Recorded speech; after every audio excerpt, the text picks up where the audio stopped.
Akúdédé àsìkò ilé kò lẹ́yìn ìdí ní gbogbo ibi tí afẹ́fẹ́ Ojútólé tẹlifíṣàn tún fẹ́ dé ní àkókò tẹ̀ wò fún yìí. Gẹ́gẹ́ bí ìṣètò Akínpé ṣe tẹ̀ darapọ̀ wá ní gbogbo Akínpé ṣe tẹ̀ bá like àwọn fúnra wa Akínpé ṣe tẹ̀ bá subscribe sórí YouTube channel wa ẹ̀yin gan nígi lẹ́yìn ọgbà tiwa. Ibi ọmọ yín náà ni àbúrò yín last born nílé yín Adéwálé wa tó gbé ọmọ sí Painkiller. Gẹ́gẹ́ bẹ́ẹ̀ tí mọ̀ Painkiller èmi kì í ṣe oògùn Painkiller. Èmi nìkan náà ni Painkiller tó máa ń kílè pé náà pẹ̀lú ọ̀rọ̀ pẹ̀lú ọgbọ́n orí. Ìkan tó bá kọ wájú sí ẹ̀yìn ó lè máa kọ wájú sí èmi. Ìkan tó bá kọ ẹ̀yìn sí ẹ̀yìn ó lè máa kọ ẹ̀yìn sí èmi. Tó bá ti kọ wájú sí yín tán tẹ́mi bá ti rí màá wá tún yẹ̀ wò màá farabalẹ̀ ohun tí n bá rí sí màá wá sọ fún ẹ̀yin olólùfẹ́ mi. Ẹ̀yin tí bá ṣe ń bá mi pàdé nígbà àkọ́kọ́ ẹ bá mi subscribe sórí YouTube channel yìí, ẹ bá mi like fọ́nrán mi, ẹ bá mi comment sí, ẹ dẹ̀ bá mi tan notification yẹn kalẹ̀. Ohun tí màá tiẹ̀ fẹ́ kí a sọ̀rọ̀ lé lórí lónìí àwọn ọ̀rọ̀ bíi mẹ́ta kan ni. Àkọ́kọ́ lórí ọ̀rọ̀ Habib Bella àti iShowSpeed tó wá bọ̀bọ̀ streamer tó wá sí Nàìjíríà lẹ́nujọ́ mẹ́ta yìí àti Bella mú tó ṣẹlẹ̀ láàrin wọn màá fẹ́ ká sọ̀rọ̀ lé lórí.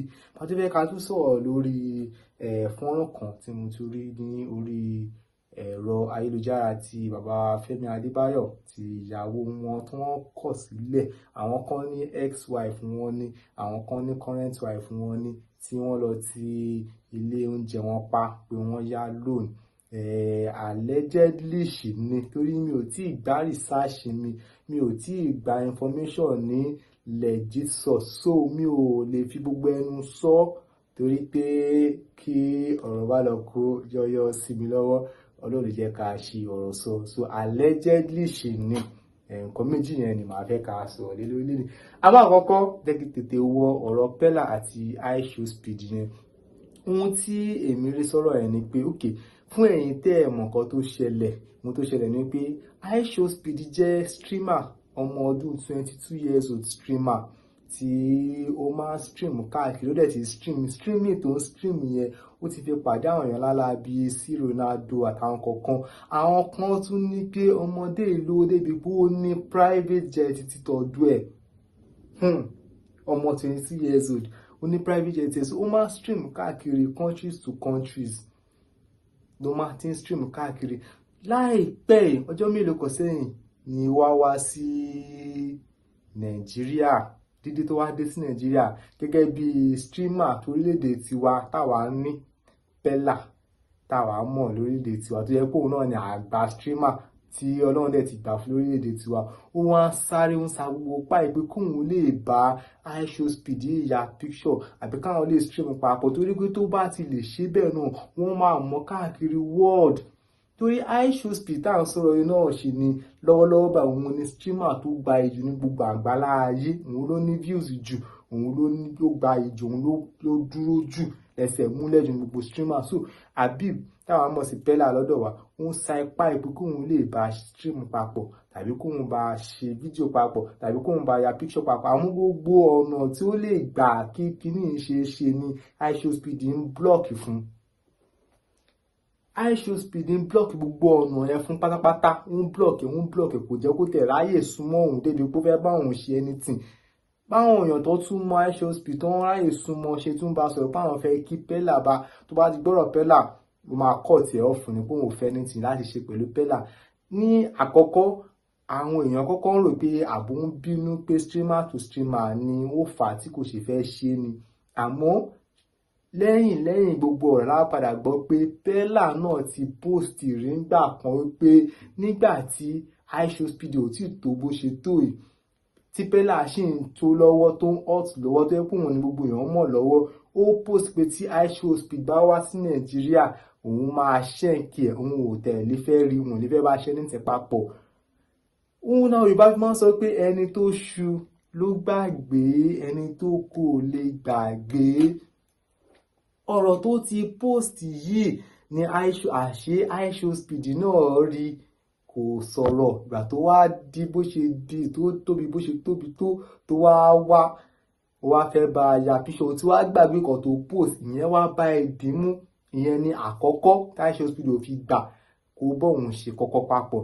Ẹlẹ́ẹ̀kejì ni wípé àwọn èèyàn tún sọ wípé Pella yìí pé kò mọ̀ ọ̀rọ̀ sọ, pé bó ṣe ń bá àwọn báńsà yẹn sọ̀rọ̀ gan, bó ṣe ń lọ nínú mọ́tò, bó ṣe ń sọ̀rọ̀, pé àìmọ̀ ọ̀rọ̀ sọ ẹ̀ ló ń kó bá, pé iShowSpeed wò pé àkọ́kọ́ o ti post kan rí tẹ́lẹ̀ nípa mi tó ní pé ò fẹ́ ní kankan ṣe pẹ̀lú mi, wá ń padà wá ń wá mi. Ẹ̀kejì wípé o ò ní content kankan tá a fẹ́ jọ ṣe, kò sí content tó fẹ́ ṣe tó wú mi lórí. And iShowSpeed dẹ́lẹ̀ àwọn èèyàn tó ní content tó máa boost views yẹ ni ó ń wá káàkiri, tó ṣe ń lọ sí gbogbo country káàkiri bá tó ṣe ń ṣe gbogbo iṣẹ́ tó ń ṣe yẹn. So Pella ò ní content tó fẹ́ jọ ṣe, ìyẹn ẹlẹ́ẹ̀kejì. Ẹlẹ́ẹ̀kẹta ni kó tún ní kò tún mọ̀rọ̀ sọ, pé kò lè bá àwọn báńsà àwọn sọ̀rọ̀ politely, nítorí pé ọ̀pọ̀lọpọ̀ èèyàn ló bá ṣe fídíò, wọ́n ṣe picture papọ̀ pẹ̀lú iShowSpeed. Àwọn èèyàn tí wọ́n tó Pella gan, wọ́n ya picture pẹ̀lú ẹ̀, wọ́n ṣe gbà wọ́n ní Pella bó ṣe ń bá àwọn báńsà sọ̀rọ̀ ó ń jẹ́ kó yé wọn pé òun náà tóbi, ó jẹ́ kó yé wọn pé òun tóbi, ó tóbi, pé òun náà tóbi náà. Torí ẹ̀ apá ti Pella náà. Àwọn ẹlẹ́kẹ̀ẹ́ tèmi ti fẹ́ sọ ni pé kí ló dé tí ìkan tiwa ò kí ń jọ wá lójú lórílẹ̀‐èdè Nàìjíríà yìí? Kí ló dé gan tí ìkan tiwa ò kí ń jọ wá lójú? Pella tá à ń sọ̀rọ̀ ẹ̀ yìí náà, òun náà ò kéré. Pella too is doing fine on his own. Pella náà ò kéré, àdẹ̀ fi ṣeré lórílẹ̀‐èdè Nàìjíríà yìí rárá, àfi ṣeré. Òun náà kò kéré rárá. Kí ló dé tó wá di pé ó rí èèyàn kan tó ń bọ̀ láti ibì kan, wọ́n á gbọ̀n bẹ̀lẹ̀bẹ̀lẹ̀, òun gbọ̀n torí pé orí èèyàn kan tó tún jù ẹ̀ lọ tó ń bọ̀, ó wá sọ steez ẹ̀ nù. Kí ló dé? Àti sí gbogbo àwọn èèyàn náà tó ń sáré lọ ń bá iShowSpeed náà, tó jẹ́ àwọn ará Nàìjíríà, ara wa náà tó lọ́ ń bá náà, wọn ò lè ṣe bẹ́ẹ̀ fún èèyàn tiwa. Pella tóbi, tó bá rí Pella wọ́n ń pọ́n lé báyìí, ẹ wá rí ará àta ẹ̀ wọ́n á pọ́n lé ju tiyín lọ. Ó dìgbà tí àwa fúnra bá cherish kọta ní lórílẹ̀‐èdè yìí ká tó lè ní tẹ̀síwájú lórílẹ̀‐èdè yìí. Ẹ̀kejì nìyẹn o. Ẹlẹ́ẹ̀kẹta ni wípé nínú ọ̀rọ̀ yẹn ni wípé egungun àwọn èèyàn wa lórílẹ̀‐èdè Nàìjíríà yìí a rí lè ní a níṣẹ́ púpọ̀ láti ṣe gan-an, torí pé egungun náà tó máa ń ṣe interview fáwọn èèyàn tó máa ń ṣe this is massive baby, ó ráyè láti pàdé iShowSpeed yìí. Àwọn question tó ń béèrè lọ gẹ́gẹ́ bí interview, question tó ń béèrè lọ́wọ́ ẹ̀ jẹ́ àwọn question tó yẹ pé àwọn èèyàn kàn ń kinu ṣe é, pé kí ni tó bá nìkan tó fẹ́ béèrè, kí ló dé tó súnmọ́. Disgrace to all other interviewers. O lè béèrè common question táwọn èèyàn ní láti mọ̀, o lè béèrè ẹ̀, o dẹ̀ ní chance, o dẹ̀ lose opportunity, tó yẹ pé yẹn gan fi ń wú ẹ pé what's this, kí ló ń ṣe yìí? Pẹ̀lú gbogbo àwọn followers, pẹ̀lú gbogbo àwọn tó ti ṣe interview fún, ó wá pàdé outsider, ẹnu ẹ̀ wá ń gbọ̀n, ó wá kúrí, òkú làákàyè, òun mọ̀kàn tí wàá béèrè lọ́wọ́ ẹ̀ mọ̀. Ètò tó wá ṣẹlẹ̀ ni pé bọ̀bọ́ yẹn máa ń lò ju ọjọ́ kan lọ ní gbogbo country tó bá dé. Ó dé Nàìjíríà ẹ̀ẹ̀kan péré ló stream, torí pé ó ní kò sí ìkan tó wó òun lórí ní Nàìjíríà tó lè tà lórí péjì òun. Ìtìjú ńlá lélẹ̀ fún gbogbo wa o, ìtìjú ńlá gidi lélẹ̀ fún gbogbo lórí wa. Kò sí ìkan tó wú lórí ní Nàìjíríà tó lè tà, àti wípé ó tún ní àwọn èèyàn gbogbo tó ń dé, àwọn ariwo tọrọ owó, àwọn guys tó kàn tọrọ owó, tó kàn pariwo lòun bá pàdé. Yìí fà tí kò fi dúró, tó fi jẹ́ pé ọjọ́ kan péré ló lò tó fi kúrò. So ẹjọ́ orílẹ̀-èdè yìí ṣì nídìí àtúnṣe gidigidi gan. Kíyàn wá láti òkè òkun pé láti wá promote culture, ó wá dé Nàìjíríà náà, àwa cultures àwa náà la ṣe lè sọ pé bí àkárí culture jù.